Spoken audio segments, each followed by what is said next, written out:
It's not fair to paint 4 billion people with the same brush just because we haven't healed our own wounds.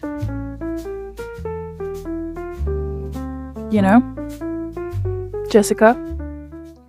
I think it's pretty universal that all of us want love.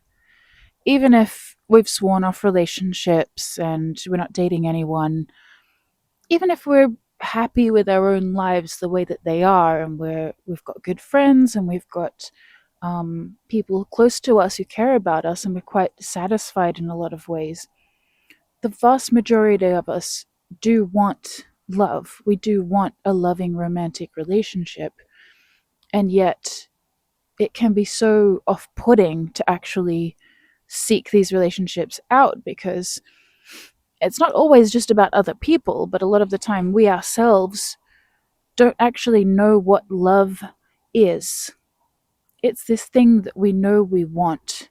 We know it's good for us, and yet when we try to get it, when we try to, we have a boyfriend, we have a girlfriend, we get married, it ends up being the opposite of love. It ends up being in competition with the other person, having someone use us as free unlimited therapy, or we use them as free unlimited therapy. We feel entitled to unlimited time and attention without consideration for their needs. And it goes both ways. It's not we're in the right, we're the poor helpless victims, and everyone else is terrible and they're all narcissists and all the rest. I think through learning to really truly love ourselves, which I believe is a balance of compassion for our flaws as well as discipline. I don't think it's all about, love and light and acceptance of absolutely everything. There are things that we could improve within ourselves. We all have things that we could work on. But I think that learning to sincerely love ourselves, I think that's the only way that we can recognize love from another person when it comes along. Because if we haven't learned to love ourselves, I know it's the worst cliche that I possibly could have picked, but there's truth behind it. There is truth behind it. You have to love yourself. And I think that when we learn to love ourselves, that's when we're able to recognize love coming from another person. Because when we have these codependent tendencies, it doesn't come from a place of love. It comes from a place of needing, from dependency. And there can be an aspect of love in that, but it's not love in its truest form. If you can't sit down and define what does love look like to you, you won't recognize it when it comes along. And so, we're all on these journeys going through life, stumbling around in the dark, pretending that we know what we're doing, and slowly working a few things out along the way. And that's okay. But I think the more we make time to sit and think, look, I do a lot of scrolling. Okay, we all do a lot of scrolling. It's 2026 now. We're all scrolling our little hearts away.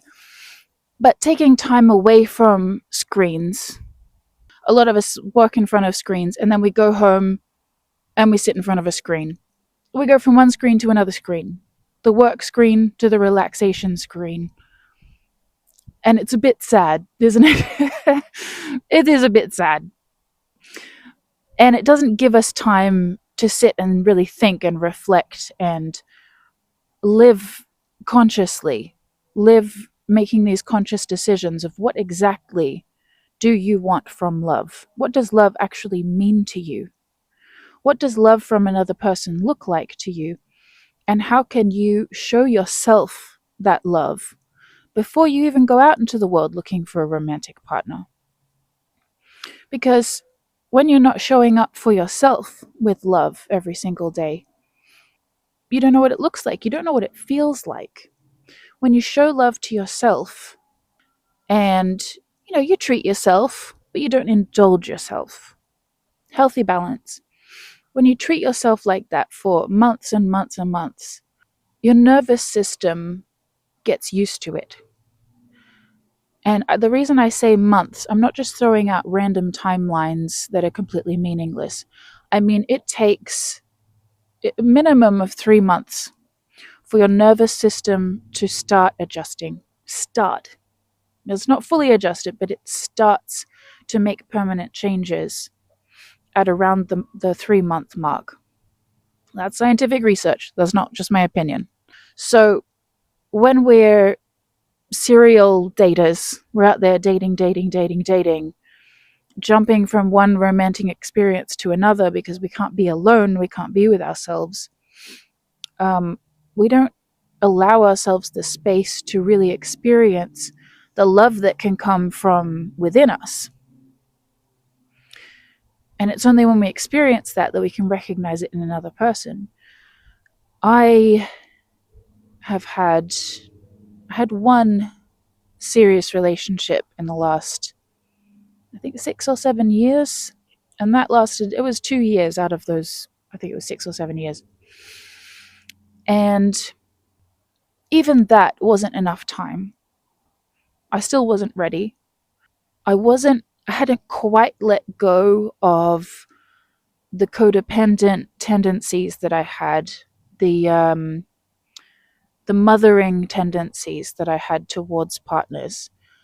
Because I had that, I'll fix him, I'll rescue him, I'll heal his wounds, I'll be the one that stays, despite all the shit that he's flinging at me on a daily basis. That was the identity I created for myself. And I had to literally go through an identity crisis to let go of that belief that that's who I am. That's who I am in relationships. Because when you believe that that's who you are, that's who you attract. You attract the man child. And you will attract the man child over and over and over and over again for the rest of your life. And you'll end up with this very skewed perspective of reality where you think that all men are man children. And that's not true. And it's not fair to paint an entire gender. We're talking about, what, 4 billion people? 4 billion men on the planet, roughly.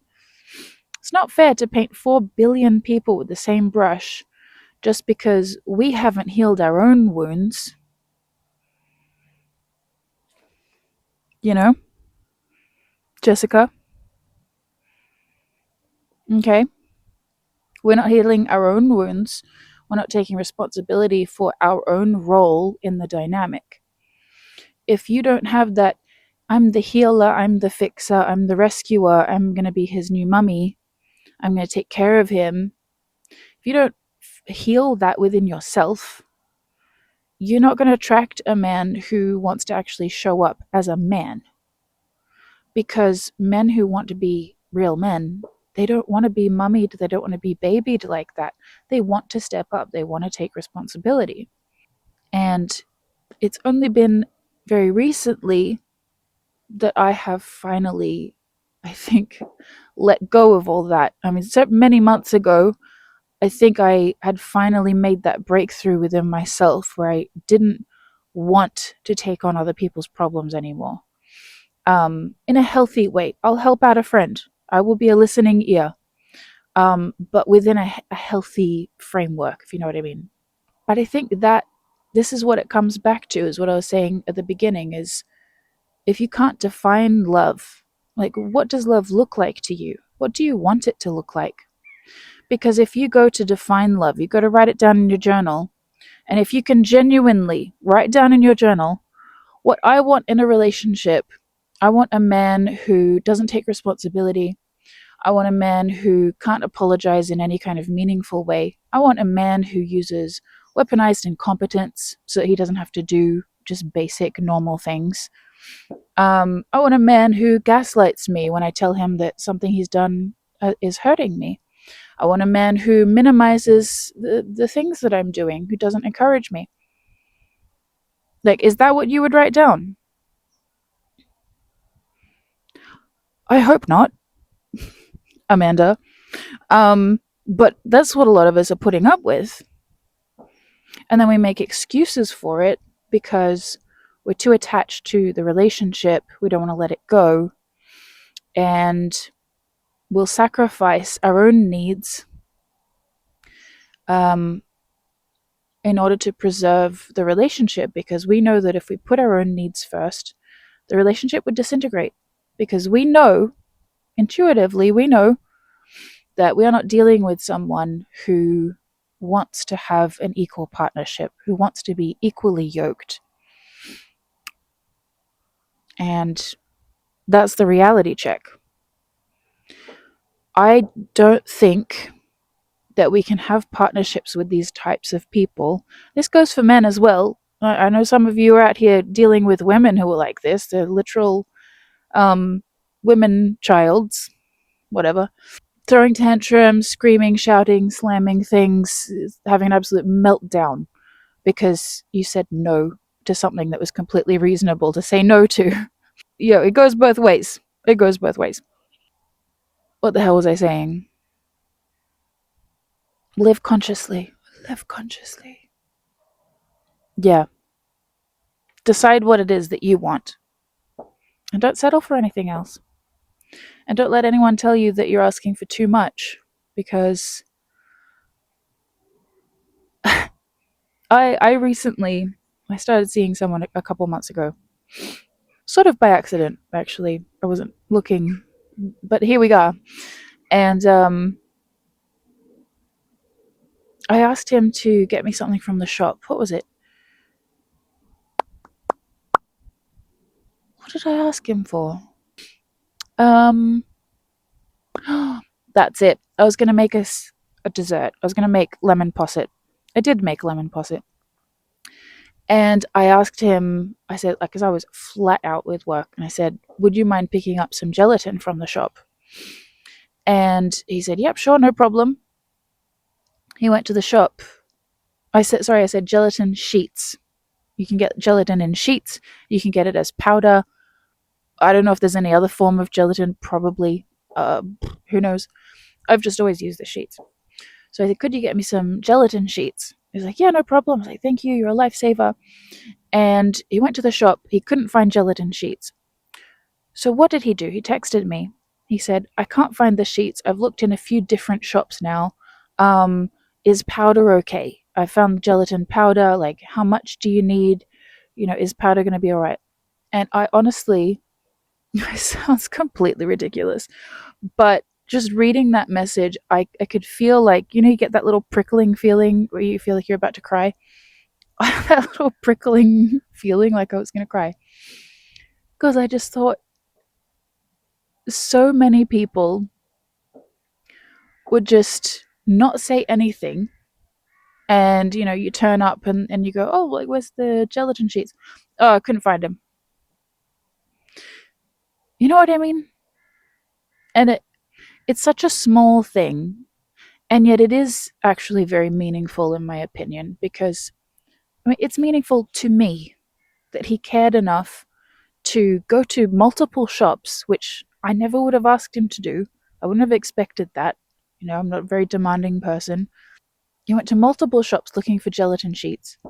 And then when he couldn't find them, he said, is powder okay? How much do you need? Is there a particular brand that you like?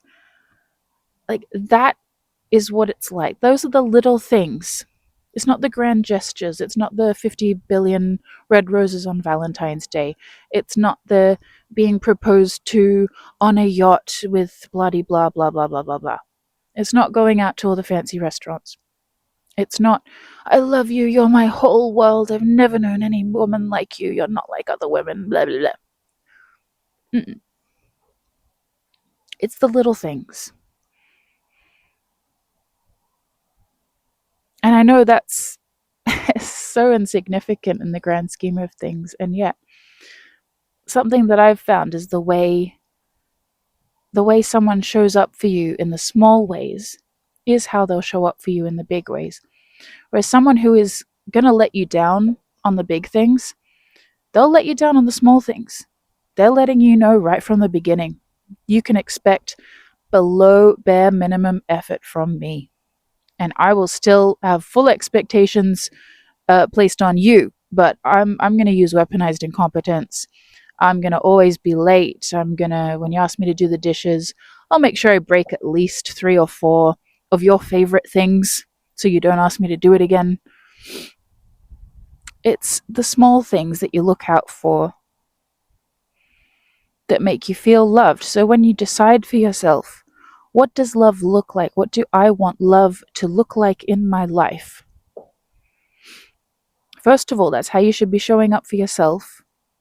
And also, if you haven't written down in your journal, this is why time apart, away from dating and away from screens, is so important, because you can sit, you can journal, and really decide for yourself, what is love going to look like for me? What am I willing to accept? What am I looking for?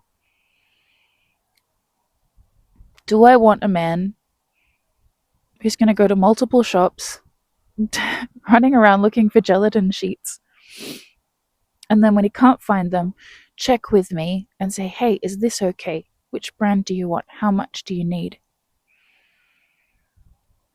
Or do you want someone who's going to just, oh, sorry. Maybe they say sorry, they don't mean it. The fact of the matter is, people like that, they don't care. They don't care about you, but they want you to stick around. They want to keep you around because they benefit from you being in their life. And if that's love to you, if that is actually what you write down, I would like weaponized incompetence, a lack of thoughtfulness. If that's what you write down, okay, may that kind of love never find me again. It already did a couple of times. I want so much better for all of us going into 2026, okay, because we deserve it.